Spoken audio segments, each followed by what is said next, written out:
Southern. Good morning, all our visitors and candidates. My name is Joe Rocheleau, and I am the president of the Young Democrats of Georgia Southern. And hi everyone, I'm Jules, Shelly. I'm the vice president of the Young Democrats of Georgia Southern. We would like to thank all our wonderful candidates for being here today. Thank you so much for coming to support Georgia Southern. Right, and then first up, we'll have Rodriquez, who is running for Bulloch County Sheriff, and Gleason, who is running for House District 158. And then we will have Miss Liz Johnson, who is running for Georgia's 12th Congressional District. And also, of course, our next senator representing the wonderful state of Georgia, Reverend Raphael Warnock. Thank you so much for being here, Reverend. Okay. And then, so Rodriquez, come on up.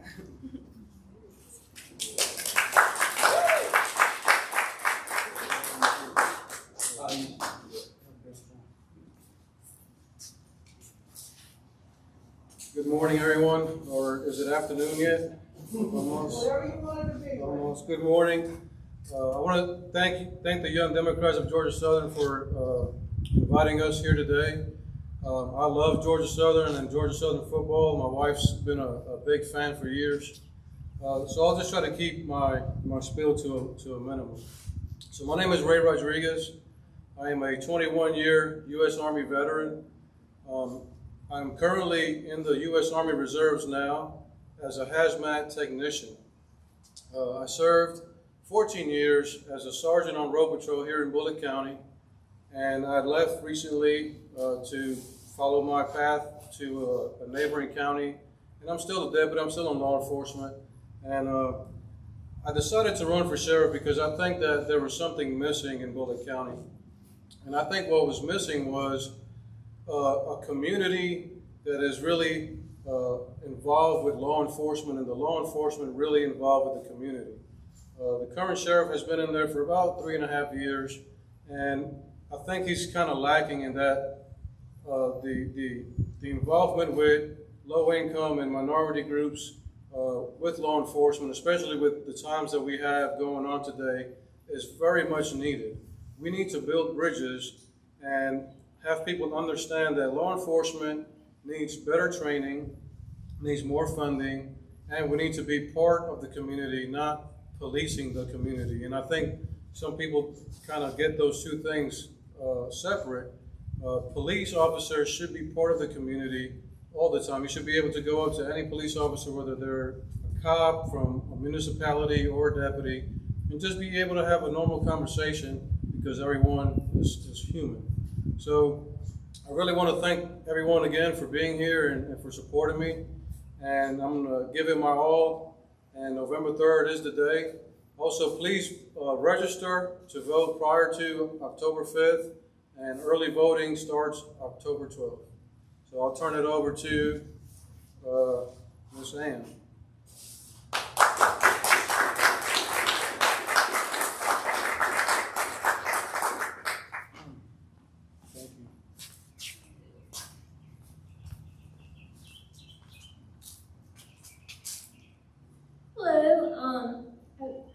Before I even introduce myself, thank you to the Young Democrats of Georgia Southern for having this event. It's wonderful. I really appreciate it. So please know I'm very grateful for you all doing this. My name is Ann P.D. Gleason, and I'm the Democrat running for State District 158. And actually, the person I'm challenging has been in there since January of 1985. And I have a very different idea of what needs to go on in the district than who I'm running against. I would like to expand Medicaid. That's a very personal issue for me because my own well-being, if not what saved my life, was being able to, with multiple sclerosis, get an MRI to find out I did have a brain aneurysm. And then through additional testing, find out, yes, it really was. They were diagnosed, and then a week and a half later, I was able to have a clipping. And that's why I'm here today and not gone, or honestly, in a really irreversibly impaired state. But Other than that, I'd also like to see the state of Georgia get behind solar energy instead of it just being a private matter that's not regulated by the state, so therefore none of the jobs get really like put in our community. It just is all with private industry, the say in Augusta or Savannah, who is actually regulating and monitoring who works for basically repairing and taking care of the solar panels, as well as, of course, I mean, I don't think anyone in my area could deny increasing rural broadband is a major issue. And this not only affects kids going to school during COVID-19, but this also affects basically the ability for telemedicine really to take in charge with EMS that say goes to pick up some person before they hit the hospital so that they will be able to be alive once they get to the hospital in, say, Augusta or Savannah. And also, the fact is, just realistically, industry is not going to relocate to District 158 if it's really like shoddy internet access. Just realistically, no, that's one of the core things, say, even in the industry today that wasn't maybe 30 years ago an issue, is an issue today. And that goes to who I'm running against. I think he might have had great ideas in 1985, but I think maybe now, I know maybe now they don't work. It's not what the area needs to be able to be part of now, this part of where the rest of our country is. Because I'm looking like Statesboro, Georgia Southern, gosh, you all are so leaps and bounds afar from like where so much of the district I'm running in, and it's not even that far from you, but it's like it's a whole new world, a whole different world, honestly.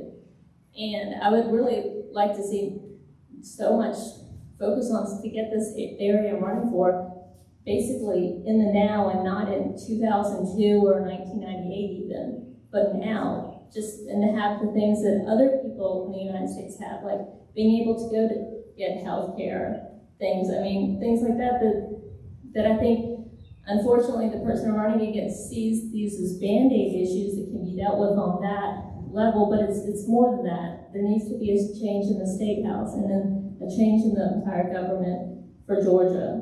But I would really appreciate your all's help. And like Ray said, I want to bring up, if you're not registered to vote, please register to vote. You have until October 5th if you want to vote in this coming 2020 election. And I would greatly appreciate your all's support. And please look into my candidacy, www.andpdgleason4forga.com. Thank you.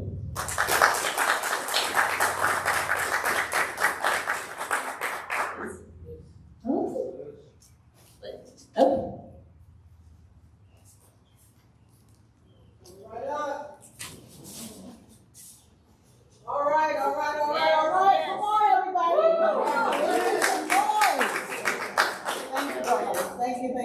Thank you so very much. Greetings, Bulloch County Democratic family, Georgia Southern, Young Democrats, family, friends, and neighbors.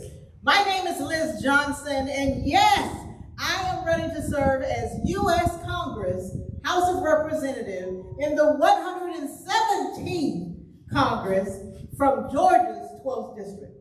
Thank you to our chair, Jessica Orvis, and thank you to our chair and first vice chair, am I correct, Jules, of the Young Democrats, for affording me this opportunity to share my message today. So let's start with, who is Liz Johnson? Well, let me first tell you who I am not.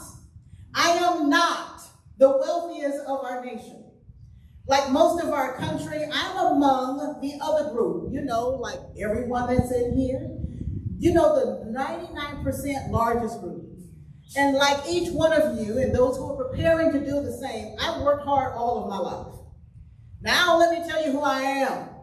I am a mother, a grandmother, a wife, a community volunteer, and a Democrat. And like everyone else in here, I see how the decisions of Congress affect our everyday lives.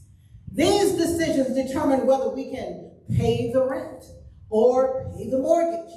They also determine whether we can seek medical attention, have access to good education for our children, and retire comfortably. You see, I was raised by my grandmother in a low-income area of Miami, Florida. Learning the importance of perseverance and hard work at a young age was my choice. You see, at the age of 14, after my grandmother took sick and had to move into a nursing home, I had to get a job just to survive. And I've worked ever since. So, I hope you'll agree with me that it is high time that we have a representative in Congress who has walked in our shoes. I bring my many life experiences, my career and community experiences with me to Congress because I cannot forget where I've come from, and I cannot forget how far I have come. In 1996, two major events in my life converged. I moved to Georgia's 12th district with the youngest of my 4 children, and the 12th became our home.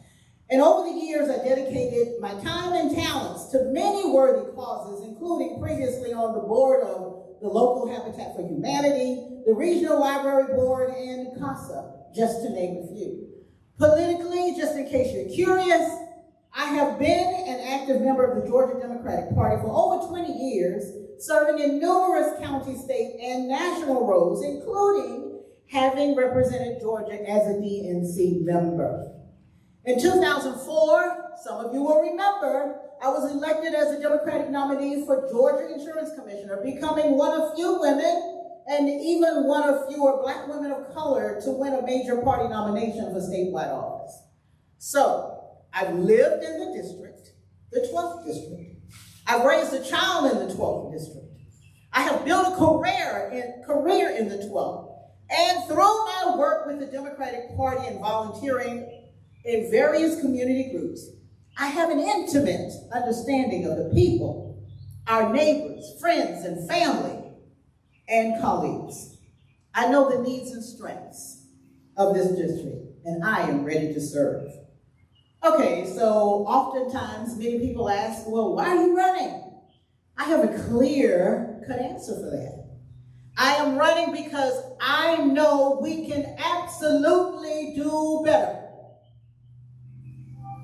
We can absolutely do better because since his election in 2014, my Republican opponent has used his position in Congress to pander to the 1% of the wealthiest in our district.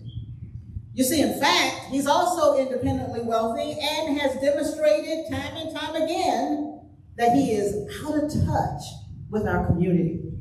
His stance on critical positions such as denying weekly relief aid of $600 and the many suffering individuals and families have proven just how out of touch my Republican opponent is. So, if you want a Congress that is going to enact laws that benefit all of us, then Congress needs to understand and look like the nation that it serves. Now, I have 2 questions for everyone that's here. 1, do you know how many women have represented Georgia's 12th congressional district? 0. I saw a hand go up, 0. Correct. Do you know how many people of color have represented the 12th district in Congress? Again, 0. And some would like to keep it that way. Yet, 51% of the district are women, and 42% of people are of people of color. And as I told you earlier, I cannot and I will not forget where I've come from, nor how far I have come. You see, our campaign is about what we can do for the people of our district to promote freedom, security, and opportunity for all. Our campaign is about the freedom to peacefully protest, the freedom to choose whom to love without being judged, our freedom for voter suppression from voter suppression in all of its ugly forms, because the right to vote and choose our leaders is one of our most fundamental freedoms. Our campaign, everybody, is about security. You know, the kind of security that comes from having affordable health care.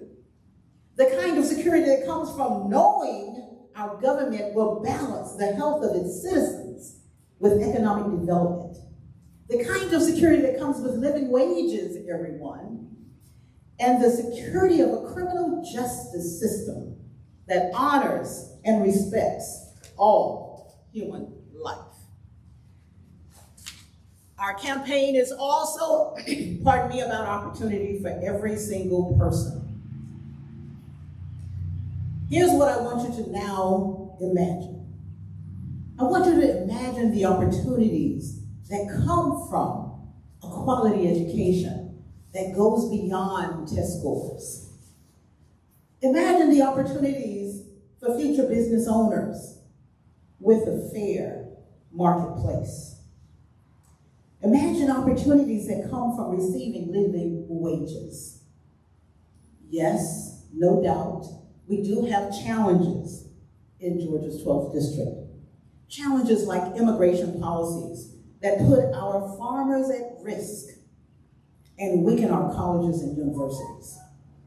Ridiculously low wages hold back far too many of our residents and require them to have multiple jobs just to eat, just to make ends meet.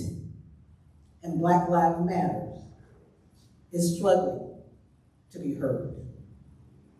Yet, despite our challenges, can you tell I am optimistic? Can you tell that I am optimistic? Yeah. And you should be too. And working with my congressional colleagues, like the future Senator Raphael Warnock, I know we can make a difference. This election will see a record number of Democrats converging on Washington. I want to be a part of that. But not only me, I want the residents of Georgia's 12th district to be part of that. Together, we're going to make a lot of positive changes for we the people. As your congresswoman, I will support plans for investing in the people. Because when we empower the people for skill development through education, when we ensure that our hard work pays off with living wages and fair treatment by our employers, and when our health and the infrastructure of our surroundings is strong and sustainable, then everyone, and please hear me, then, and only then, will we have a robust economy that flourishes both in good times and in challenging times. I am Liz Johnson. I am the best choice for U.S. Representative in the 117th Congress from Georgia's 12th District. Working together, we can. And say it with me, we will. Oh, that was weak. Come on, we got to do better than that. We've got 2 weeks to go before the early voting in person starts. Working together, we can and we will win in November. I am most doubly grateful, and I approve this message.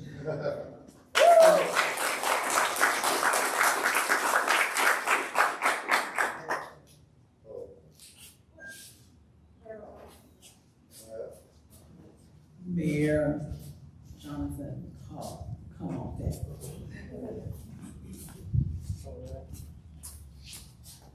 Now I'm not as pumped up as Liz. Can you guys hear me pretty good? All right, good deal. I'm excited about being here this morning, and I'm excited about having the opportunity to introduce Reverend Warnock. And I'm excited because he was a hero of mine before he even knew who I was or anything. And there's only a certain group of people that get to serve in Ebenezer, and we know the legacy that Ebenezer and that church has had on our entire nation, coming from that pulpit.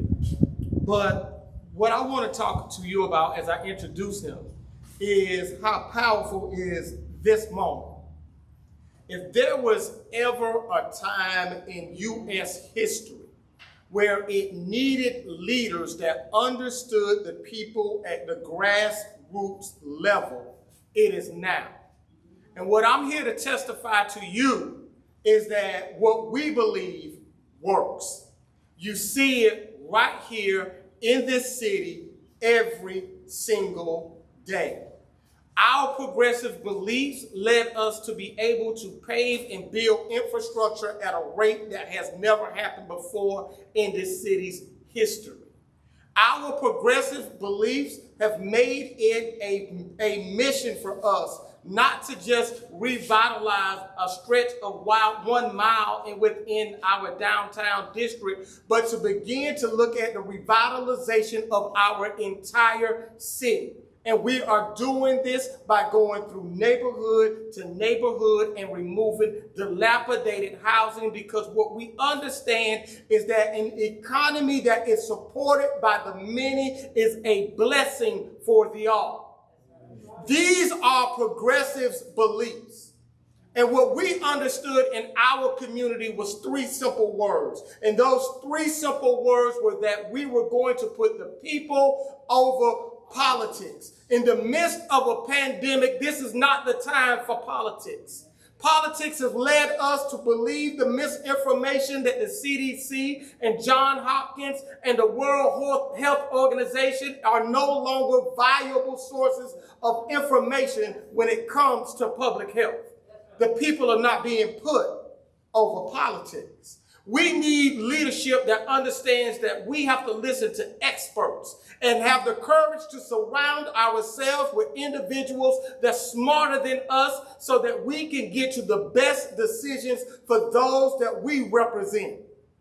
See, there was no hesitation for me to endorse Reverend Warnock, because as a minister, you have problems that come before you that you do not want to bring into your own home. But yet you must have the courage of a lion to stand with your parishioners so that they can be able to navigate those difficult days. See, the thing that we understand is that it's not easy, and we're not looking for perfection, but we're looking for representatives that we can connect to and have the acuity to understand that our best days are in front of us and not behind us. We do not look to our history for a brighter future. We look to build our present so that we can have a future that encompasses the dream that was scribed on those documents that founded this nation so many years ago. See, America's best days are not behind her.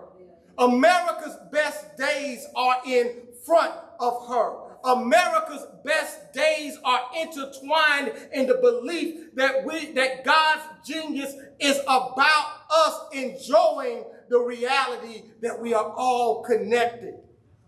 See, we need representation that's going to look out from every individual from the bottom of the totem pole to the top.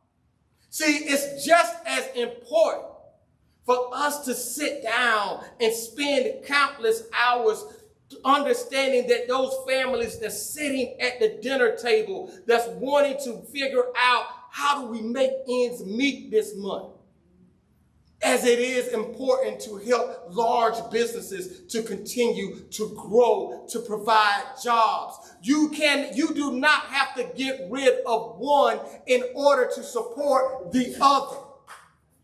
That's what real leadership is about. Real leadership is understanding that we are all in this same ship, and if any part of this ship sinks, then it all sinks. We need each other. That's what it takes to be a leader during this perilous times. See, we are living during a time where the social justice issue would have been enough of an issue for anyone to deal with as a leader. We're living during a time where a pandemic would have been just as dangerous all by its lonesome. We're living through a time period where our economy is unstable, and we're beginning to see the laying off of thousands of Americans across the country. Any one of those attributes alone would have been tough for anyone to deal with. But in 2020, we have the unique fortune to be a part of a chapter of American history where all three of those things are happening at the same time. What's special about this is my firm belief in my faith. And my faith teaches me that God puts you through nothing that you cannot handle. So what we are experiencing today, we are ready for. We are prepared for. We are strong enough for. Now is our time. Now is the moment that we've been built for. We've been engineered for this moment. And in this engineering, we are part of a generation that does not look at race the same way. We do not look at the idea of love in the same way. We do not look at the ideas of faith in the same way. We are part of a generation that's building a foundation that will allow us to grow better, bigger, and stronger together. So when it came to endorsing Reverend Warnock, it was a no-brainer. Unbeknownst to him, I was already working for it. Because I fundamentally believe that you cannot lead a people if you don't love a people. And what I know is Reverend Warnock loves the people. Thank you.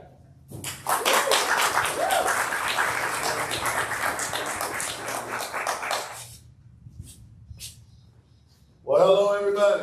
Hello. I'm a Baptist preacher. Hello, everybody. Hello. Listen, it's wonderful. Right here? All right. It's wonderful to be here in Statesboro and in Bulloch County.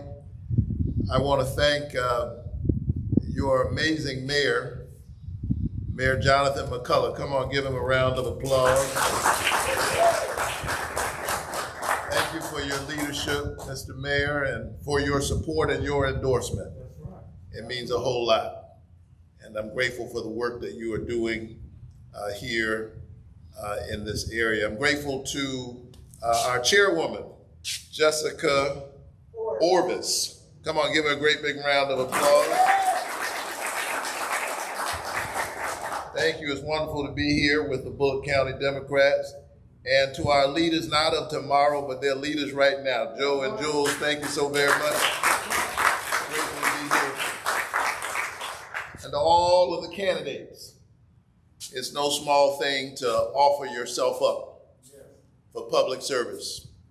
And I heard some wonderful things already today. And so, I mean, after a sermon like I just heard from the mayor, I wasn't sure what I would preach next week, but I got some ideas now listening to the mayor. And all of the wonderful remarks, I feel like all I really need to do, is raise the offering. But I'll give a few remarks. It's wonderful really to be here. The mayor is right. We are living through some tough times. During an ordinary time, any one of these things would be a real challenge and would demand real leadership. A once-in-a-century pandemic, which has then produced an economic turndown unlike anything we've seen since the Great Depression. A renewed reckoning on our age-old challenges regarding race in this country, and the flashpoints that urge us into that conversation. Breonna Taylor, George Floyd, Ahmaud Arbery, whose family I traveled down not far from here during Mother's Day just to spend some time with them. I just wanted to be with them. Rayshard Brooks, whose service I officiated and whose eulogy I delivered. All three of those things, and then on top of all of that, a challenge from the highest levels of our government to the very basic democratic norms and institutions that make us an American people. Any one of those things alone would be a challenge. We're dealing with all four of those things at one time. Once in a century pandemic, economic turndown unlike anything we've seen almost in a century. An urgent and renewed conversation around America's original sin, racism. And then a challenge to the democratic norms that hold all of this together, that ensure the covenant that we have with one another, e pluribus unum, out of many one. The nonviolent transfer of power. The ability to hear the voices of ordinary people in the process and to know that no one, absolutely no one is above the law. And so these times demand leadership. And into this cauldron, I offer myself as just one among many voices needed in this moment. In this moment, we don't need a leader. In this moment, we need many leaders. We need moral leaders. We need leaders of integrity. We need leaders who respect expertise. We need leaders of insight and who recognize that we are inextricably connected to one another. And that if my neighbor is sick and does not have health coverage and I have health coverage, there's a way in which both of us are imperiled. I might have insurance and that person doesn't, but there's a way in which we're connected. Dr. King said, whatever affects one directly affects all indirectly. We should have known that before a pandemic. But, you know, I preached a sermon in the early days of this pandemic called The Parable of a Pandemic. And I argued in that sermon that Jesus, that Palestinian Jew who came preaching good news to the poor, when he got ready to teach us something profound, he would often tell a story. And the purpose of the story was to kind of slip in on us and shock us into facing up to a reality that would have been difficult for us to face. He would tell the story, and so the pandemic is its own story, but I submit that it is also teaching us some lessons. We should have known before COVID-19 that we need our neighbors to have health care, but now that we have a deadly airborne pandemic, if my neighbor coughs, if my neighbor sneezes, and I'm sitting next to that neighbor, I'm imperiled. And everybody in my house is potentially imperiled. And so I should want that person covered. I should want that person to have health care. First of all, it's the moral position, it's the right position, especially if you live in the richest nation in the world. You have a moral obligation. Because nations that have far less than us have found a way to cover their citizens. We don't suffer from a lack of resources, we suffer from a lack of moral imagination. We suffer from a lack of political will. But what I'm saying is that in addition to the moral argument, what ought to drive us into a new place really is enlightened self-interest. Did you hear what I said? Enlightened self-interest. I should want my neighbor covered because her health care is connected to my well-being. I should want that person to have insurance so that they can be diagnosed. And when we get a vaccine, they can have access to it and they can be treated. But not only that, I should want their children to have access to good quality schools no matter their zip code. because, I'm getting old. These years, the older I get, seems like the years are shorter and shorter. And after a while, I'm going to need to know that there's some young people who are coming after me who are going to be able to pay into Social Security, who are going to be able to make sure that they keep everything going so that all of us can be all right. I should want my neighbor's children to have access to good quality education. And I should want to make sure that they can retire in dignity. The parable of a pandemic. The virus is teaching us stuff that we should have been able to see already, but it has brought it into sharper focus with a renewed urgency. There's no getting away from one another. I mean, you can live in a gated community. You can build a wall and surround the whole country with a wall. But that's not how most people get. I mean, you talk about a 12th century solution to a 21st century situation. If we walled the whole country, it wouldn't protect us from this pandemic when you've got terrible leadership. And so we're all connected. And that is the vision, and that's the commitment and the sensitivity that I bring to the United States Senate. As somebody who grew up in public housing down in Savannah, Georgia. Yes, I'm the pastor of Ebenezer Baptist Church, arguably one of the most prominent pulpits in America and in the world for that matter.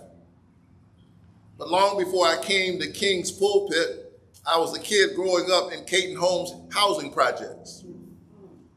If I was preaching on Sunday morning, I'd say, you see what I've come to, but you don't know what I've been through. Come on now. Folks see where you end up. They don't know what you had to go through to get there. I will never forget my journey.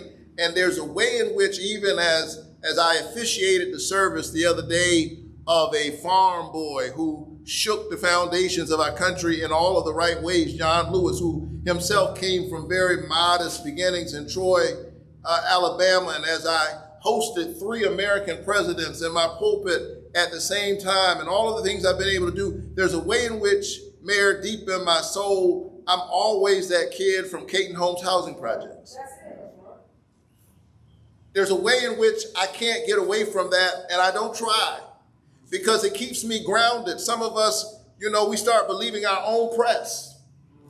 That's why you need some friends who will keep you. You need some real friends who will tell you the truth. You got some friends. You need some friends who will say, I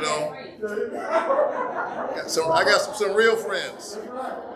And you trust them enough that when they challenge you, they're not trying to hurt you, but they got a way of saying, now, you ain't all that now, bag of chips. And then when you need them to pull you up, they prop you up as well. And so I got a whole lot of sisters and brothers, so they're not impressed. I come from a large family. There are 12 of us. And I'm number 11. I'm the baby next to the baby, so I don't, when I go back home, it's not Reverend Doctor, soon to be Senator, it's just, that's baby boy. And I'm the first college graduate in my family.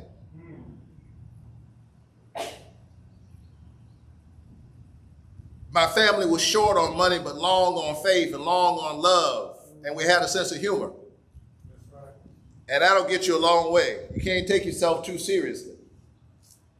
And if I might sound, a little pastoral in the midst of this, we're dealing with all of these crises, but take care of yourselves. Pace yourself. And turn off the news every now and then. And be still so you can hear that voice that gives us power to know that there is a long view to all of this. The people who can push through this are the folk who take the long view. That great hymn of the church, great is thy faithfulness. O Lord God, my Father, there is no shadow of turning with me. Thou changest not, thy compassions, they fail not. As thou hast been, thou shalt forever will be. And then I like that verse that says summer and winter, springtime and harvest. sun, moon, and stars in their courses above, join with all nature in manifold witness to thy great faithfulness, mercy, and love. It's taking the long view that life has its seasons. We're in a challenging season. And even as we work hard with all of our might, the reason that I keep working, and wherever you get your strength, I'm okay with that. God is known by many names, worshiped in many houses, and I've encountered folk who claim no particular faith tradition at all, are deeply suspicious of our faith traditions, sometimes for some very good reasons. That's another story we can talk about sometime. But they have moral courage. What drives me in this fight is that I know that there were folk who were fighting before I showed up. That there's a tradition that precedes me and that I'll fight during my time and then I'll pass it on to somebody else. And I'll tell you something else. If you are engaged in a project that you can finish in your lifetime, is much too small.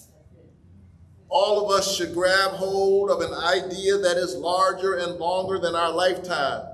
Give yourself over to something that's bigger than yourself. And if you do that, you'll find yourself in the process. And so I embarked on this journey to run for the U.S. Senate, not because I'm bored. I actually enjoy being a pastor, if you haven't noticed, but I'm on this journey because I'm a patriot, because I love America, because I believe in the American idea. And even in spite of all of its challenges, and there are many, there is at least this path for making this country better. And there are these ideals that we stretch to reach.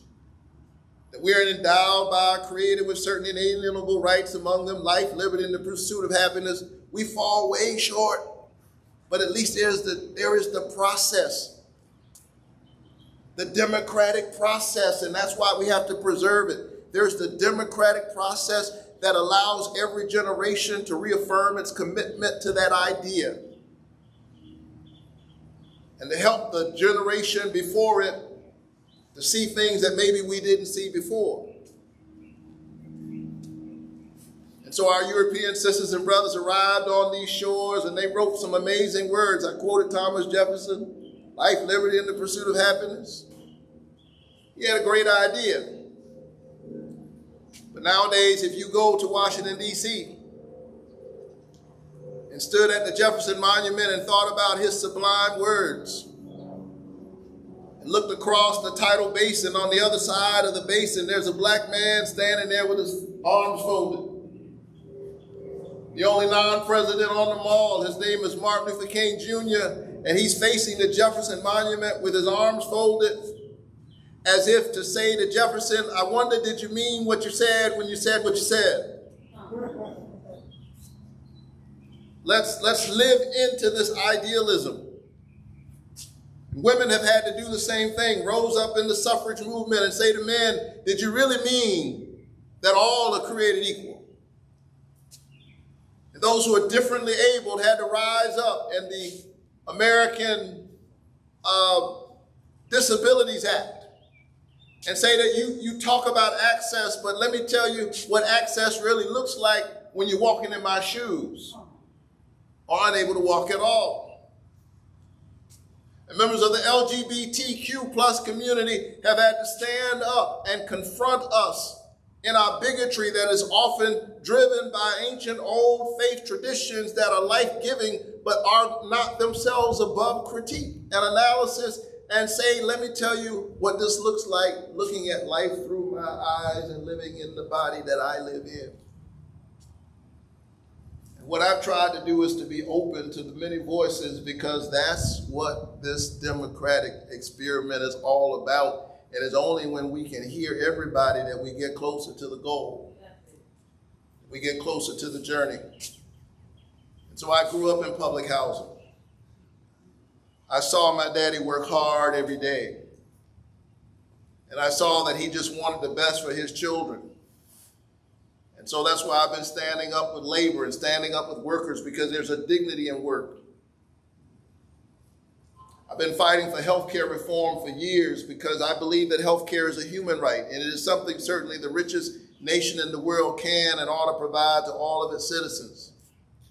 And so when we refused to expand Medicaid in this state, I stood up and said, you got to expand Medicaid. And 39 other activists, we had a sit-in demonstration in Governor Nathan Deal's office. And we said, sir, you must expand Medicaid. This is not your money. This is the people's money. We've already paid it in our federal taxes. By us refusing to expand Medicaid, the federal government is not going to give Georgia its money back. We're just subsidizing health care in Illinois and in Florida and in California while our hospitals are closing. Tell me where that makes sense. As we say that in my neighborhood, where they do that at? Spend money to subsidize somebody else's health care out of your tax dollars.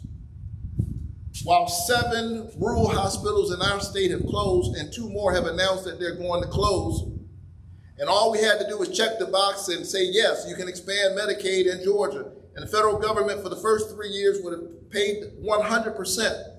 And then from then on, 90%. They'll say, well, where's the money going to come from? They were playing games. They were playing the politics of personal destruction. The Affordable Care Act was attached to Barack Obama. And so they were waging war against Obama, Obamacare. It was the politics of the personal at the expense of the larger public in order to win short-term elections while ignoring the long-term reality of having a nation that is sick and poor. And then we found ourselves in the middle of a global pandemic. As bad as it is, can you imagine going through this global pandemic without the ACA at all? Imagine if we didn't even have the Affordable Care Act going through this pandemic.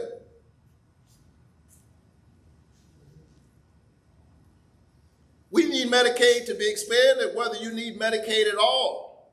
Because if the hospital in your rural area has closed because we didn't expand Medicaid, your private insurance won't do you a bit of good if you're having a stroke and you can't get to the hospital in time because the nearest hospital was closed. We're tied in a single garment of destiny. Whatever affects one directly affects all indirectly. Folks, we're in this together. Am I right? I mean, we're in this together. As Rodney King, that other king, said, we're stuck here for a while. Can't we just all get along? We're in this together. And so I plan to preach that sermon all across the state of Georgia, to fight for health care reform, to fight for voting rights. I've registered hundreds of thousands of voters in this state. To fight for criminal justice reform, I have brought people together as a pastor because I knew where I was standing. I understood the moral authority of Martin Luther King Jr., and I tried to leverage that pulpit for good far beyond the walls of my church. And so I pulled people together to focus on how we end the long scourge of what Michelle Alexander calls the new Jim Crow, mass incarceration in the age of color blindness, the lack of moral imagination that has made the land of the free the incarceration capital of the world. We warehouse 25% of the world's prisoners in this country, and we're only 4% of the world. So-called war on drugs, which was really a war on black and brown and poor communities. We got to reimagine and reaffirm the covenant that we have with one another. And so I'm grateful for this work. I'm grateful for the opportunity. I'm grateful for the privilege of moving all across a state where I was born and raised, and a state that I love. And I'm grateful for all of the friends that we have made along the way. All across this state, people have looked at the work that I've tried to do just as a partner among others. And as a result of that, we have the endorsement of Stacey Abrams, whom I've been working with for years. She and I together have registered hundreds of thousands of new voters in this state. When she started the New Georgia Project, I was the spokesperson and then the chair of the board. I have the endorsement of every Democratic member of our congressional delegation, and we hope to stretch out that delegation and have another Democratic member real soon. But all of them have endorsed me. John Lewis, before his death, bless his memory, Hank Johnson, David Scott, Sanford Bishop, Lucy McBath have all endorsed me. I have the endorsement of almost every Democratic member of the state legislature, with the exception of maybe 2 or 3. I have the endorsement of labor, AFL-CIO. I have the endorsement of Planned Parenthood because I believe in reproductive justice. I have the endorsement of End Citizens United because I'm not taking corporate PAC money. I'm counting on you to put me in office. I have the support of the League of Conservation Voters because I understand that if you really believe in health care, you got to make sure that the earth is healthy because we don't have anywhere else to live. And we're building a great movement all across this state because we need more moral voices in a moment like this. And I think the Senate could use a pastor. Thank you so very much for having me here in Bulloch County.